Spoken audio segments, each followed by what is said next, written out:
33. Dice así la hermosa e inmutable palabra de Dios. San Juan 10, 30 al 33. Yo y el Padre uno somos. Verso 31. Entonces los judíos volvieron a tomar piedras para apedrearle. Verso 32. Jesús les respondió: muchas buenas obras os he mostrado de mi Padre. ¿Por cuál de ellas me apedreáis? Verso 33. Le respondieron los judíos diciendo: por buena obra no te apedreamos, sino por la blasfemia, porque tú, siendo hombre, te haces Dios. Amén. Siéntense, por favor. Esta iglesia es lo que es porque está fundada sobre la roca que es Jesucristo. Esta iglesia es la continuidad de la iglesia primitiva, la iglesia que siempre ha creído que Jesucristo es Dios por encima de todas las cosas. Esta iglesia nunca ha creído que Él es una persona más de una supuesta Trinidad. Esta iglesia no es trinitaria. Esta iglesia cree que en el cielo hay uno y hay un solo trono, y en ese trono hay uno sentado y se llama Jesucristo. Esta iglesia cree que Jesucristo no solamente es el Hijo. Esta iglesia también cree que Jesucristo es el Padre. Y no solo cree que Jesucristo es el Padre, también cree que Jesucristo es el mismo Espíritu Santo. Esa situación fue la que confundió a los judíos, porque Él así lo expresó. Él se identificó con el Padre, pues ya se lo había dicho a Felipe. Este le preguntó y le sugirió que les mostrara al Padre, y él de una vez dijo: tanto tiempo hace que estoy con vosotros y no me has conocido, Felipe. El que me ha visto a mí ha visto al Padre. Y luego lo ratifica cuando dice: yo y el Padre uno somos. Otras creencias dirán que Jesucristo es uno y que el Padre es otro. En ese caso serían dos. Eso es lo que se conoce como el dualismo. Nosotros no somos dualistas. Nosotros creemos lo que Jesucristo dijo: Él y el Padre no son dos, son uno. Y claro, eso para los judíos era una blasfemia. Por eso tomaron piedras para apedrearle. Él preguntó y dijo: ¿y ahora por qué me apedrean? Y ellos, que creían tener la razón, le dijeron: por buena obra no te apedreamos, sino porque lo que tú estás aseverando es una blasfemia. Tú estás diciendo que tú eres el mismo Padre, y por eso te vamos a apedrear, porque tú, siendo hombre, te haces Dios. Pero era todo lo contrario, solo que en la mente de ellos no estaba esa capacidad, esa revelación para entender que Él era Dios manifestado en carne. Así que la iglesia primitiva nunca fue trinitaria. ¿Sabían ustedes eso? La iglesia del primer siglo jamás creyó en una Santísima Trinidad. Nunca. Por eso es que usted no va a ver en los Hechos de los Apóstoles ninguna referencia a la supuesta Trinidad. La iglesia del primer siglo jamás oyó hablar de Trinidad. Jamás se refirieron a Dios compuesto de tres supuestas personas. Usted no oirá a ninguno de los apóstoles hablando del Dios trino. Todos conocieron a Jesucristo como el único Dios que existe. Y así lo adoraron, y así lo glorificaron. La iglesia lo aceptó siempre como Dios. Por eso las discusiones trinitarias o dualistas no fueron tema de debate en el primer siglo. En el primer siglo jamás hubo una discusión sobre si Dios era dos personas o era tres. Esa discusión vino a aparecer ya en el siglo IV, cuando los grandes hombres de Dios, los apóstoles, todos habían muerto. Ahí sí empezó la filosofía a entrar a la iglesia y empezó el secularismo a pervertir la doctrina y la iglesia se volvió trinitaria. Pero eso fue en el siglo IV. Así que en el primer siglo jamás nadie pensó ni predicó de un Dios trino.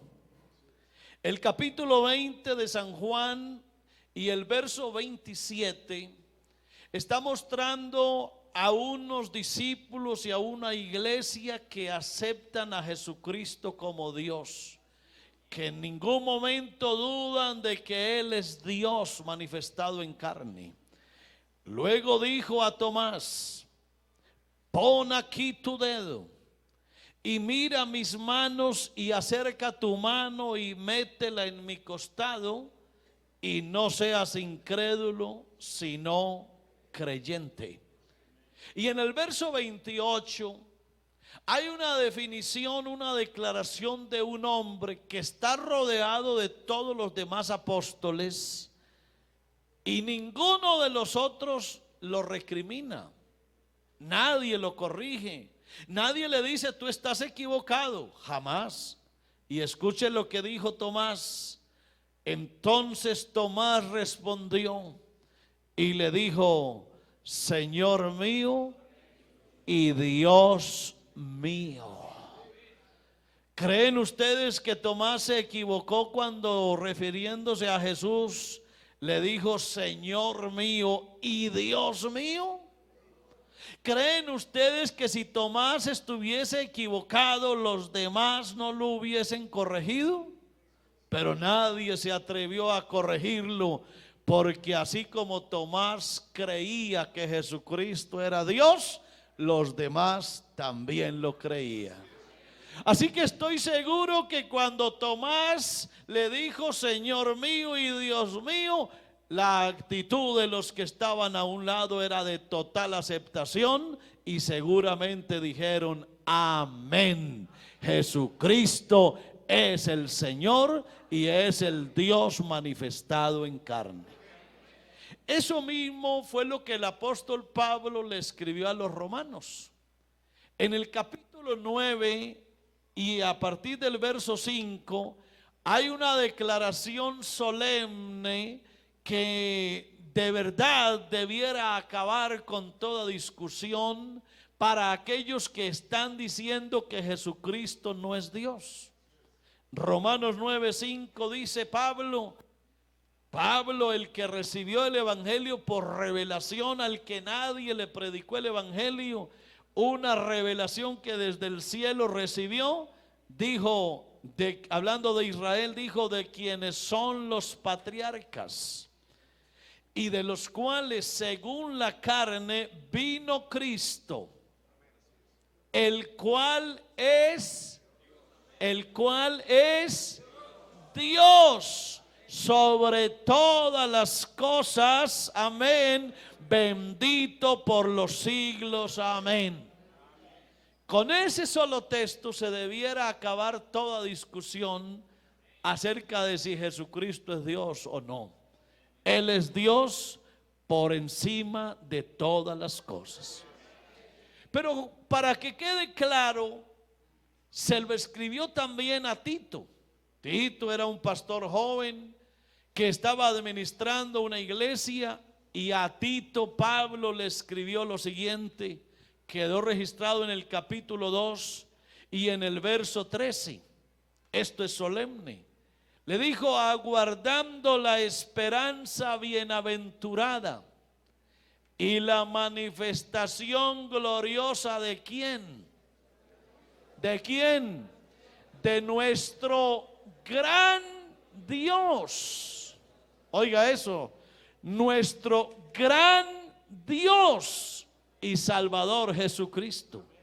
Así que Tito ya también sabía que él no estaba predicando a la segunda persona de la Trinidad. Él estaba predicando a Jesucristo, que es el gran Dios y Salvador. A su nombre sea la gloria. Así que lo sabía Felipe, lo sabía Tomás, lo sabía Pablo, ahora lo sabe Tito, ahora lo sabía Juan. Mire lo que dice Juan escribiendo su primera carta, el capítulo 5 y el verso 20. No sé dónde quedan las dudas, por eso esta iglesia está segura de lo que sabe y conoce. Aleluya. Primera de Juan 5 y el verso 20 dice: pero sabemos. Es más, aquí ni siquiera eso ya lo creemos, lo sabemos. Pero sabemos, amén, que el Hijo de Dios ha venido, amén. Primera de Juan 5:20 dice: y nos ha dado entendimiento para conocer al que es verdadero, amén. Y estamos en el verdadero, en su Hijo Jesucristo. Este es, ayúdenme, el verdadero Dios y la vida eterna. Alabanzas a Dios. Así que no hay duda alguna. No sé si alguien todavía siga dudando si Jesucristo es Dios o no es Dios. Eso no cabe duda por ningún lado. Pero claro, las falsas enseñanzas fueron profetizadas. Porque una de las cosas que el diablo sabe hacer es confundir. Y confundir la mente de los que creen. Así que hubo una profecía acerca de la enseñanza que algún día iba a intentarse ser desviada. En alguna ocasión el apóstol Pablo se estaba despidiendo de una iglesia y dijo unas palabras proféticas que se cumplieron al pie de la letra. Vamos a mirar el capítulo 20 de los Hechos y en el verso 28 hasta el 32 aparece una profecía de Pablo cuando él dice que llegará el momento en que iban a entrar falsos maestros y esos falsos maestros iban a pervertir la iglesia, cosa que ocurrió al pie de la letra. Mire lo que dice Hechos 20:28.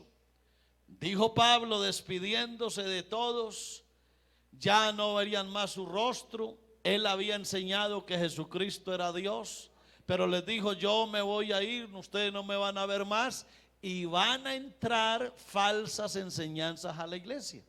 Mire lo que les dice: mirad por vosotros y por todo el rebaño en que el Espíritu Santo os ha puesto por obispos para apacentar la iglesia del Señor, la cual él ganó por su propia sangre. Verso 29. Porque yo sé, eso no era una sorpresa. Yo sé, dijo Pablo, que después de mi partida entrarán en medio de vosotros lobos rapaces que no perdonarán al rebaño, y de vosotros mismos, dice, se levantarán hombres que hablen cosas perversas para arrastrar tras sí a los discípulos. Por tanto, velad, acordándoos que por 3 años de noche y de día no he cesado de amonestar con lágrimas a cada uno. Y ahora, hermanos, os encomiendo a la palabra, amén, a Dios y a la palabra de su gracia, que tiene poder para sobreedificaros y daros herencia con todos los santificados. Pablo se iba a ir y les dijo: los encomiendo a la palabra. ¿A cuál palabra? A la que él les había predicado. ¿Y qué les había predicado él? Que Jesucristo es Dios por sobre todas las cosas. Dicho de otra manera, yo me voy a ir, yo me voy a morir. Se va a morir Juan, se va a morir Pedro, se va a morir Felipe, se va a morir Tomás, y a la iglesia van a entrar falsos maestros. Eso también lo advirtió Juan. Recuerden ustedes que Juan fue el discípulo amado y fue el último de los 12 que murió. Juan murió expatriado en una isla que se llama Patmos. Allá murió anciano. Y Juan también, que conoció a Jesucristo cara a cara y que supo que él era Dios, mire lo que dice. Primera de Juan, capítulo 4, verso 1. Amados, no creáis a todo espíritu, sino probad los espíritus si son de Dios, porque muchos falsos profetas han salido por el mundo. Verso 2. En esto conoced el Espíritu de Dios. Todo espíritu, oiga qué importante es esto. Todo espíritu que confiesa que Jesucristo ha venido en carne. ¿Eso qué quiere decir? Todo espíritu que confiesa que Dios se manifestó en carne, es lo mismo. Ese espíritu que diga que Dios se manifestó en carne, ese espíritu es de Dios. Y luego en el verso 3 dice, al contrario, y todo espíritu que no confiesa, o mejor dicho, que niega que Dios se manifestó en carne, ese espíritu que diga que Dios no se manifestó en carne, ese no es de Dios. Y es el espíritu del anticristo, el cual vosotros habéis oído que viene y que ahora ya está en el mundo. Así que lo advirtió Pablo, lo advirtió Juan. La misma iglesia de Colosas recibió esa exhortación porque los colosenses estaban afectados por la filosofía pagana. A la iglesia en Colosas se les estaba enseñando que Jesucristo no era Dios. Así que Pablo le escribió una carta a los colosenses y mire lo que les dice, capítulo 2, desde el verso 6. Por tanto, de la manera que habéis recibido al Señor Jesucristo. ¿Cuál fue la manera en que la iglesia recibió a Jesucristo? Como Dios. Así como ustedes recibieron a Jesucristo, o sea, como Dios, anden en él. Verso 7. Arraigados y sobreedificados en él y confirmados en la fe, así como habéis sido enseñados. En otras palabras, no te dejes cambiar la doctrina, abundando en acciones de gracias. Y dice el verso 8, mirad que nadie os engañe por medio de filosofías y huecas sutilezas. ¿Sabían ustedes que el dogma de la Trinidad no se originó en la iglesia, sino en el mundo de la filosofía? ¿Sabían ustedes que la filosofía platónica afectó bastante a la teología cristiana? La filosofía pagana se introdujo a la iglesia a través de los griegos y fue ahí donde se hizo una mezcla de filosofía pagana y teología y apareció la famosa Santísima Trinidad. Así que la Trinidad no es origen, no tiene origen en la iglesia, tiene origen en la filosofía pagana. Y por eso fue que Pablo lo advirtió, dijo, mirad que nadie os engañe por medio de filosofías y huecas sutilezas, conforme a los rudimentos del mundo y no según Cristo. Y luego dijo, porque en Él, oiga esta expresión hermosa, hablando de Jesús, dice, porque en Él habita corporalmente toda la plenitud de Dios. En otras palabras, tú cuando vayas a buscar a Dios, no lo busques fuera de Jesucristo. Todo lo que es Dios está en Cristo. No hay Cristo, amén, sin Dios por dentro. Ese Cristo es Dios donde tú lo pongas. Y vosotros estáis completos en Él, que es la cabeza de todo principado y potestad. Hasta ahí todo iba bien, pero empezó el problema a aparecer. Porque lo que estaba profetizado había de llegar. Y empezaron a entrar filósofos a la iglesia. Empezaron a, entre comillas, a convertirse filósofos, seguidores de Platón, de Sócrates, de Aristóteles, de Filón, de Alejandría y otros.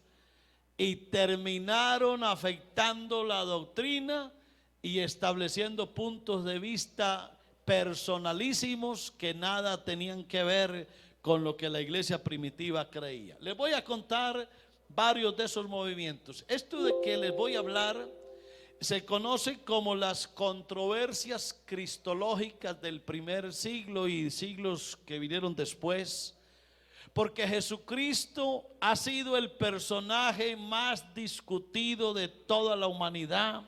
Sobre Él se ha dicho de todo lo que usted se pueda imaginar, y empezaron a aparecer unos conceptos que nada tienen que ver con lo que la iglesia primitiva creía. El primero de ellos fue el adopcionismo. Hubo un filósofo teólogo que se llamó Pablo de Samosata, y él, hablando de Cristo, dijo que en el bautismo en el Jordán había descendido el Espíritu Santo sobre Jesús, y que de ese modo y a través de él se habría manifestado Dios, pero Jesús sería simplemente un hombre a quien Dios le confió una misión reveladora.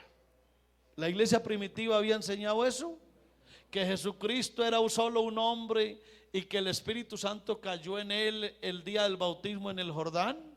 La iglesia primitiva no creía eso. Luego apareció el famoso gnosticismo. Eso de la gnosis, eso no es de ahora. La gnosis, el gnosticismo, eso es antiquísimo, eso es supremamente viejo, eso viene de atrás. Al apóstol Pablo le tocó luchar contra el gnosticismo, y en el siglo II aparecieron unos conceptos del gnosticismo que han venido haciendo carrera y que nosotros no aceptamos. El gnosticismo no acepta la encarnación de Dios. Ellos no creen que Dios se encarnó, porque los gnósticos creen que el cuerpo es la materia mala. Así que es una imposibilidad que Dios se haya metido en un cuerpo malo, que Dios no puede haberse encarnado. Es que la visión fundamental de la gnosis se apoya en la contraposición dualista entre un mundo espiritual y divino por un lado y un mundo material por el otro. Pero eso no es lo que la Biblia dice. La Biblia no dice que el cuerpo es pecaminoso. Lo que la Biblia habla es de la tendencia a pecar que se llama la carne, pero el cuerpo es templo del Espíritu Santo. Además, no se puede decir que la materia o el cuerpo es malo. Acuérdense ustedes que Adán, antes de pecar, él era humano y estaba bien delante de Dios. Lo que afectó a Adán fue el pecado, pero hubo un tiempo en el que Adán no había pecado y estaba bien delante de Dios. Así que no es el cuerpo el problema. Y la gnosis cree eso, la iglesia no lo cree.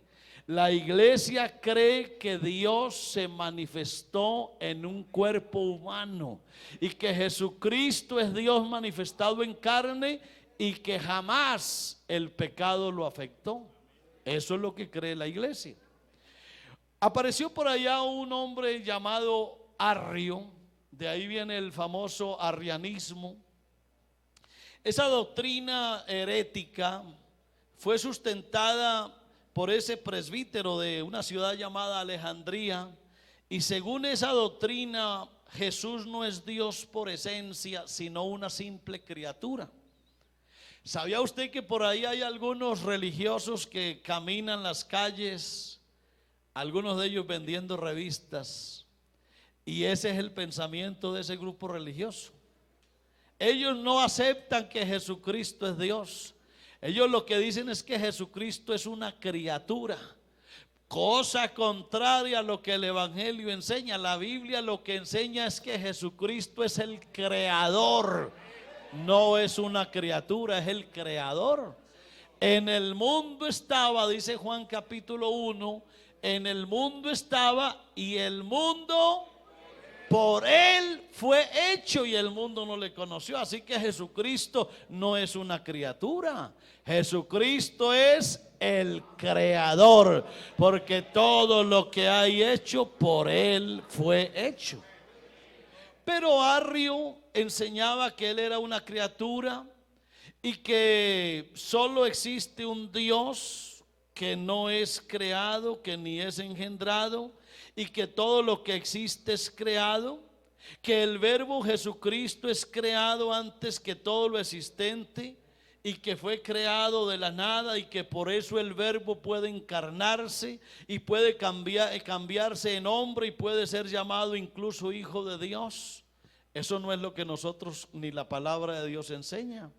La palabra de Dios lo que está enseñando, amén, es que Dios se manifestó en carne.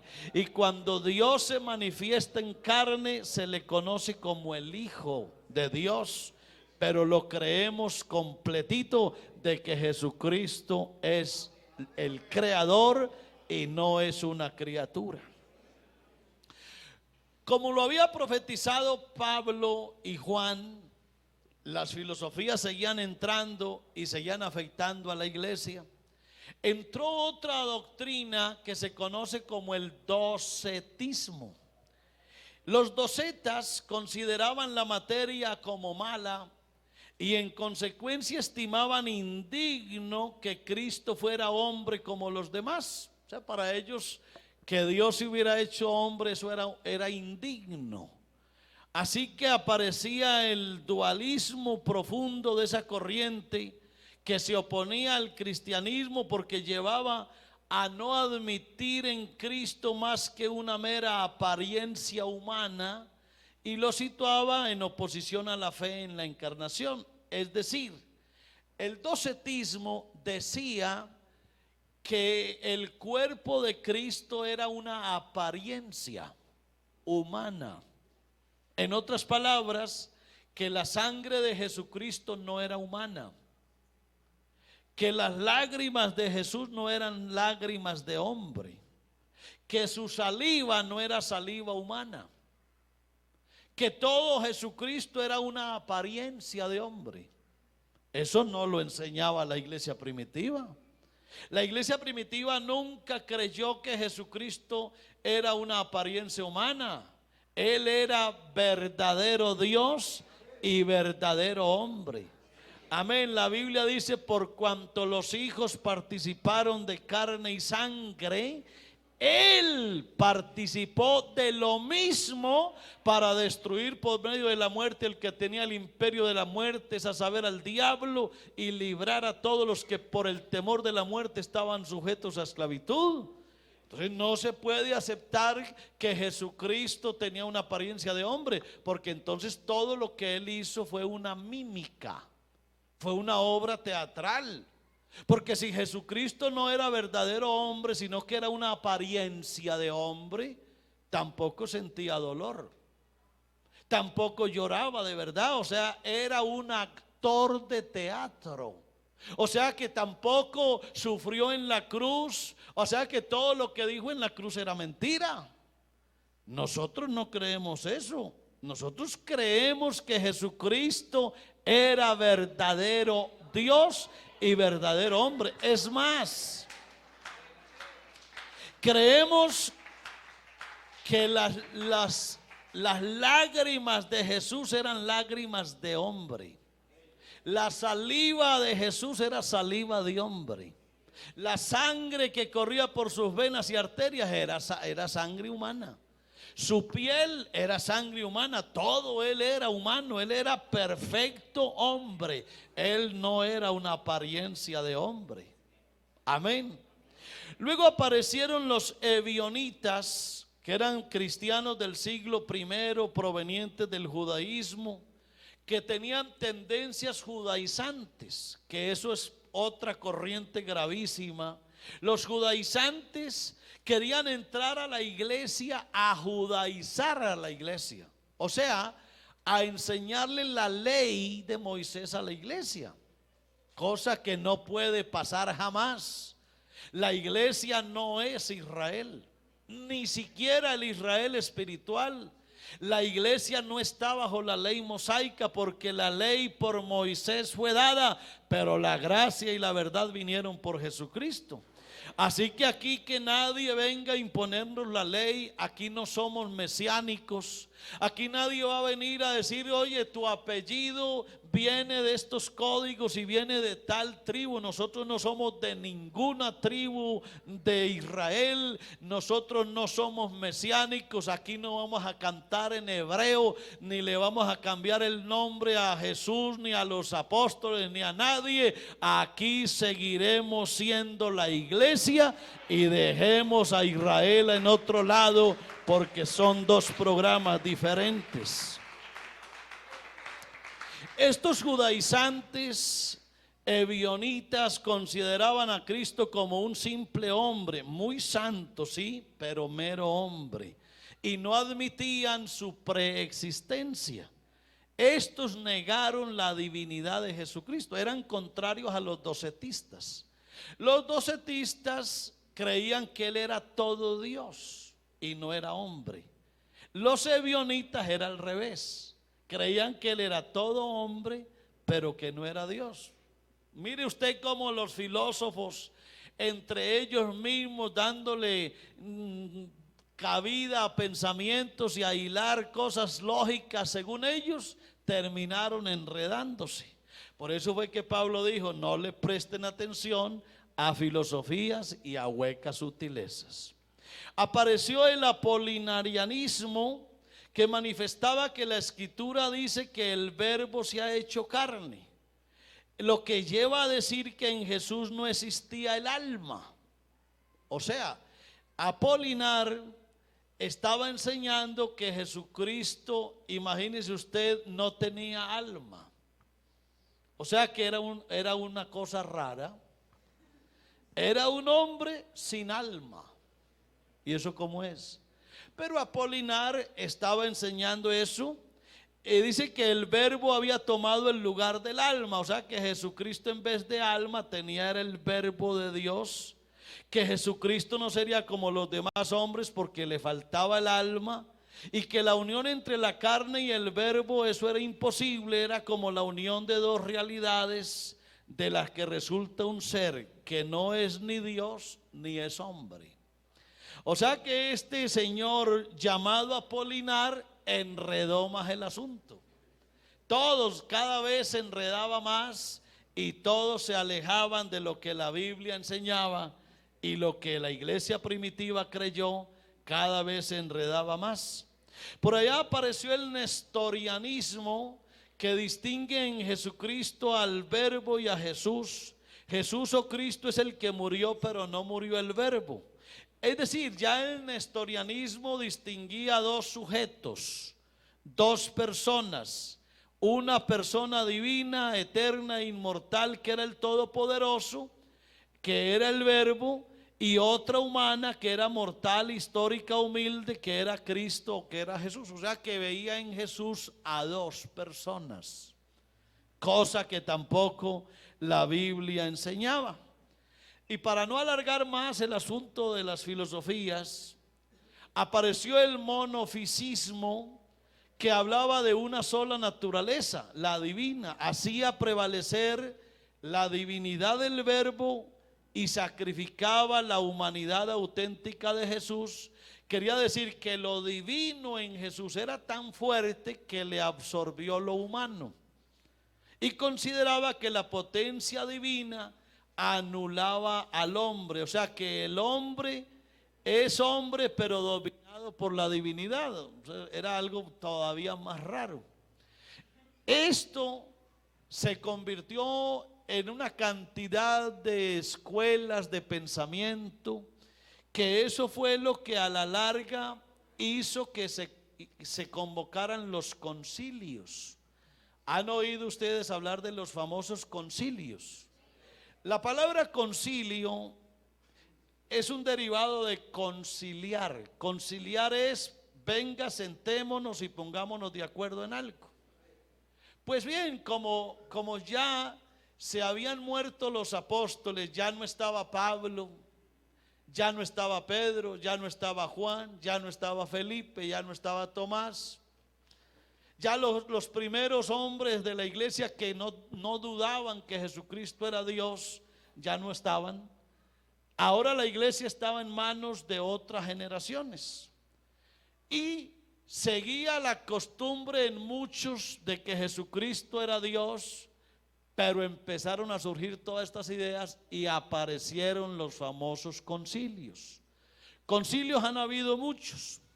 Por ejemplo, en el año 325, ya después de Cristo, eso es el siglo IV, se definió allá la divinidad de Jesús y se intentó contrarrestar la doctrina de Arrio.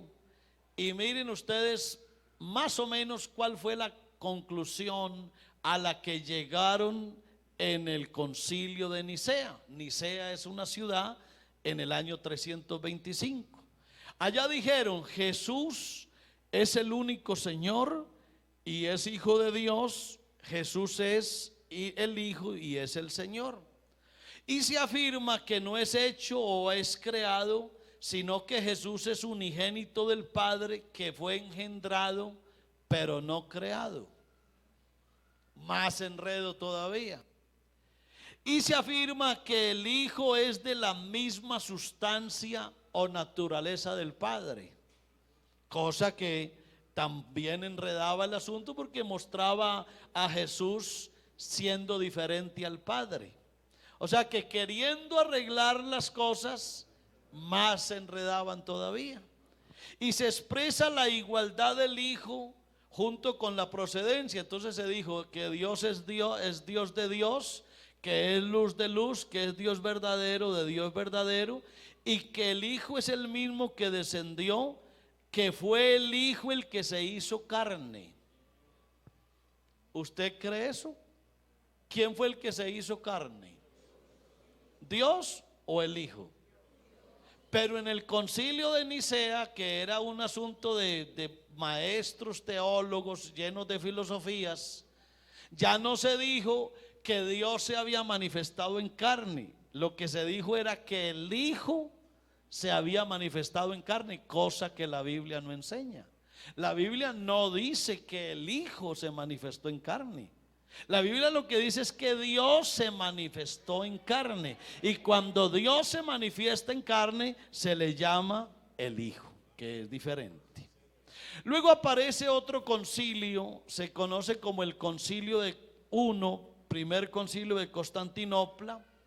Allá se dijo que se creía en un solo Dios, que Jesucristo era engendrado antes de todos los siglos, que Jesucristo bajó del cielo y se encarnó, que se encarnó en María, que se hizo hombre. Luego aparece otra vez en Constantinopla otro concilio en el año 553. Se dijo que en Jesucristo hay una sola persona, y que aún después de la unión del Verbo con la naturaleza humana, y que en Jesucristo hay dos naturalezas que permanecen, que la unión de la naturaleza humana divina se llama unión hipostática. que el verbo de Dios se unió a la carne. Mira, yo les voy a contar qué es la unión hipostática. Es que estos filósofos llegaron a extremos, hasta el extremo de meterse en el útero de la Virgen María. Imagínense a quién se le ocurre tomar a la Virgen María y meterse por todas las trompas de falopio a llegar a los ovarios, y luego de estar en el ovario buscar el óvulo y meterse hasta el óvulo a expulgar el óvulo a ver qué pasó allá. Hasta allá llegaron ellos. Entonces aparece lo que se conoce como la famosa unión hipostática. Hipóstasis es una palabra griega que quiere decir sustancia. Así que dicen esta gente que en el óvulo de María, en el óvulo de la Virgen María, vino el Espíritu Santo y se metió y se unieron dos sustancias. Se unió el Espíritu Santo con el óvulo, y de esa unión de dos hipóstasis, o sea, de dos sustancias, fue que apareció Jesús. ¿La Biblia dice eso? ¿Verdad? La Biblia no dice eso. La Biblia eso no lo enseña, pero la filosofía empezó a hacer todas esas ideas, esas apuestas, esos comentarios, y muchos creyeron eso. Y todavía hoy hay quien lo cree. Nosotros no nos metemos en esos temas. Nosotros seguimos creyendo, amén, lo que dice la palabra de Dios. Jesucristo es Dios por sobre todas las cosas. Nosotros no nos vamos a meter, imagínense que nos vamos a meter en las partes íntimas de la Virgen, a escarbar quién sabe hasta dónde, a ver qué pasó allá. Eso no nos interesa. Lo que nosotros creemos es que Dios se manifestó en carne, e indiscutiblemente grande es el misterio de la piedad. Dios fue manifestado en carne, y pare de contar. A su nombre gloria.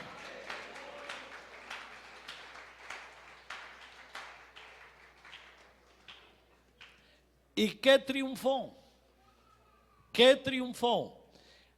¿La doctrina de la iglesia primitiva o la filosofía? La filosofía. Ahí fue donde la iglesia se volvió dualista, creyendo que Dios era uno y que Jesucristo era otro. Y como si fuera poco, se volvió trinitaria. La iglesia se volvió trinitaria. Entonces ya aparecieron unas declaraciones: creemos en Dios Padre, Dios el Hijo y Dios el Espíritu Santo, tres personas distintas y un solo Dios verdadero. Y a partir de ese siglo IV, ya el cristianismo es que se volvió trinitario. Cosa totalmente novedosa, cosa que nunca ocurrió. Si el apóstol Pablo y los 12 apóstoles en las tumbas oirían eso, se revolcaban en las tumbas. Usted se imagina a Pablo oyendo de un Dios trino, ¿se estaría revolcando en la tumba? Que eso jamás se les ocurrió a ellos. Eso fue en el tiempo después, en el siglo IV, cuando apareció la famosa Trinidad. Pero eso no era así. Es que ya en el capítulo 29 de Isaías, verso 12, esto ya de alguna manera se había dicho. Isaías 29, 12.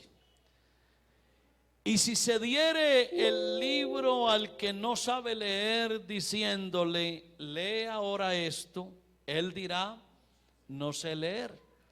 Y en el verso 13 se cumplió esto, hermano, a cabalidad. Miren lo que terminó la iglesia en esa época. Dice pues el Señor: porque este pueblo se acerca a mí con su boca y con sus labios me honra, pero su corazón está lejos de mí, y su temor de mí no es más que un mandamiento de hombres que les ha sido enseñado. Eso es. O sea, se cambió la doctrina de la iglesia primitiva, la que recibieron la revelación, por una cantidad de conjeturas filosóficas y teológicas que trastornaron todo. Verso 14: por tanto, he aquí que nuevamente excitaré yo la admiración de este pueblo con un prodigio grande y espantoso, porque perecerá la sabiduría de sus sabios y se desvanecerá la inteligencia de sus entendidos.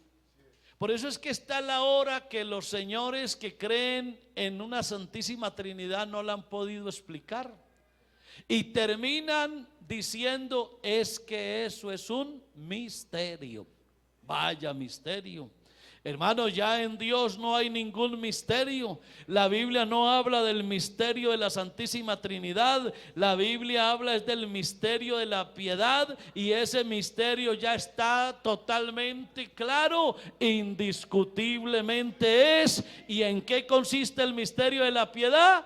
Que Dios fue manifestado en carne, visto, tocado, sentido. Ese es el misterio de la piedad. Alabanzas a Dios. Pero entonces, ¿qué es lo que dice la Biblia? Vamos a enfrascarnos ahora, a meternos, a profundizarnos en la doctrina del Hijo de Dios. ¿Por qué la Biblia llama a Jesucristo el Hijo? ¿Por qué? Vamos a empezar a descifrar esto. Ninguna palabra expresa lo que hay en el pensamiento, y ningún idioma define a Dios como es. El ser humano tiene un cerebro finito, o sea, pequeñito, y con base en ese cerebro tan pequeñito es que logra decir lo que más se le acomoda. Pero ningún idioma en el mundo tiene los términos o las expresiones propias para descifrar a Dios o explicar a Dios. Es que a Dios no se puede explicar. Nosotros somos monoteístas puros. Monoteísta quiere decir que creemos en un solo Dios. Pero no solo creemos en un solo Dios, creemos en un Dios único, indivisible. Nosotros no creemos en un Dios compuesto, porque hay algunos que dicen: sí creemos en Dios, pero un Dios partido por partes, un Dios dividido. Creemos en un Dios compuesto, un Dios que es Padre de aquí hasta aquí, Hijo de aquí hasta aquí, y Espíritu Santo de aquí hasta aquí. Un Padre, un Hijo y un Espíritu Santo, tres personas distintas en el cielo, y los tres forman un Dios. Esas son definiciones filosóficas, pero eso la Biblia no lo enseña jamás. Nosotros creemos en un Dios que es uno, que es único, que es indivisible, calidad de único. Y ahí es donde aparece el término unicidad. Nosotros no creemos solo en la unidad de Dios, creemos en la unicidad de Dios. Porque la unicidad es un término mucho más claro, que está diciendo que Jesucristo o que Dios es uno solo, pero que no es una unidad compuesta. Amén. Entonces, ¿qué dicen los que creen en la Trinidad? Comparan a Dios, por ejemplo, con un aguacate. ¿Y en qué se parece Dios a un aguacate? Pues el Dios de los trinitarios dice: Dios se parece al aguacate, porque así como el aguacate tiene cáscara, ¿cierto? Tiene semilla y tiene pulpa, así mismo es Dios. Otros lo han comparado con un huevo, que así como el huevo tiene yema clara y cáscara, pero que yema clara y cáscara forman un huevo, una unidad. La Biblia, hermano, no dice esas cosas.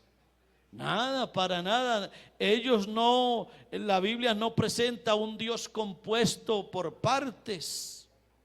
Ahora, el dualismo, ¿sabe qué creen los dualistas? Los dualistas comparan a Dios con la Coca-Cola. Y dicen, es que una es la Coca-Cola y otro es el envase. Entonces, los dualistas separan el envase con el contenido y dicen, una cosa es el envase y otra cosa es el contenido. Pues para la Coca-Cola sí aplica, pero para Dios, hermano, ¿cómo vamos a tomar a Dios y partirlo en dos? Por favor, ¿cómo lo vamos a partir en tres? ¿Qué tal? Nosotros más bien lo que decimos de Dios y lo que la Biblia enseña es que Dios se ha manifestado de muchas maneras, pero Él es una sola esencia. Él solo tiene una esencia, Él es Dios. Más bien pudiéramos decir que Él, de acuerdo a las circunstancias, así Él se presenta. Entonces nosotros somos modalistas. Es decir, vemos a Dios de diferentes modos, pero no quiere decir que Dios pierda su esencia. Un ejemplo, el agua. Usted puede tener agua en estado líquido, amén, es agua pura. Esa misma agua en estado líquido usted la mete a un refrigerador y se le endurece. Es hielo, pero es la misma agua, solo que cambió de modo. Y si usted esa misma agua la monta sobre una estufa, esa agua entra en un estado de ebullición, hierve, se evapora y se le seca la olla.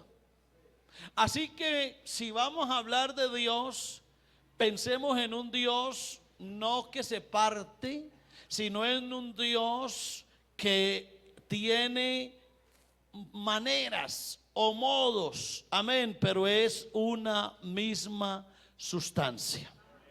Así que voy a terminar hoy diciendo qué es lo que nosotros creemos, amén. Pónganse de pies todos, por favor.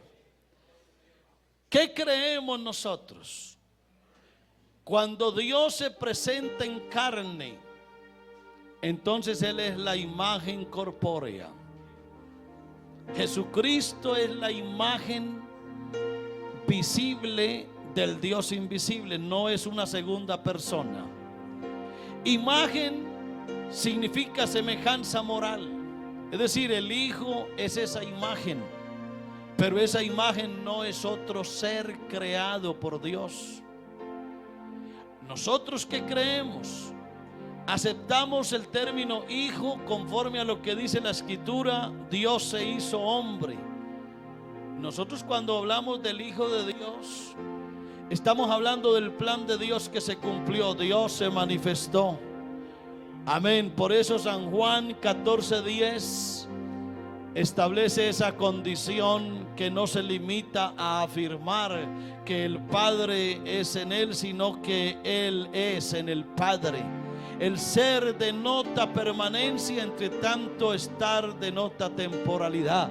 Así que nosotros creemos lo que Jesucristo dijo: yo soy en el Padre y el Padre en mí. Amén. Ese es el Dios que nosotros aquí adoramos, un Dios que hoy está también aquí entre nosotros, al que sentimos, no lo vemos, pero lo sentimos. Es el Dios que un día se manifestó en carne por amor a ti y por amor a mí, y a Él es a quien oramos, ¿verdad? Yo una vez, un poco atrevido, le dije a alguien que cree que Dios es una Trinidad, le dije: oye, perdóname, cuando ustedes oran, ¿a quién le oran? ¿Al Padre? ¿Al Hijo? ¿O al Espíritu Santo? Y yo no sé si fue rápido que me contestó y me dijo: unos ratitos le oramos al Padre, y otro rato le oramos al Hijo, y otro rato le oramos al Espíritu Santo. No sé si todos piensen así, tal vez no, seguro que no, hay algunos que no piensan así. Pero nosotros aquí no entramos en esos temas de discusión. Aquí cuando tú levantas las manos, estás adorando a un solo Dios. Un solo Dios. Aquí no hay dos ni hay tres. Yo te voy a invitar a que levantes tus manos. No pienses ahora en personas. En el cielo no hay personas. Si hubiesen personas en el cielo, habrían varios tronos. Un trono para el Padre, un trono para el Hijo y un trono para el Espíritu Santo. Juan vio un solo trono, y en ese solo trono uno sentado, uno. Ese es el que tú y yo adoramos, aleluya. Ese es el Dios que se hizo carne y al que nosotros aquí adoramos. Levanta tus manos, dile algo a Dios. Dile algo a ese Dios maravilloso que está aquí ahora. La voz de Dios hizo los cielos y la tierra. El impacto de la mano de Dios libertó a Israel. El impacto del poder de Dios hizo caer al enemigo. El impacto de su amor hizo nacer a su Hijo. Aleluya. El impacto en el cielo y el cielo vio. El impacto en el cojo y caminó. El impacto en el sordo y el sordo oyó. El impacto en el agua en vino se tornó. El impacto en Lázaro y revivió. Y impactó panes y peces multiplicó. El impacto en la cruz por nosotros murió. El impacto en la muerte y resucitó. Impactante, la gloria de Jesús es algo impresionante.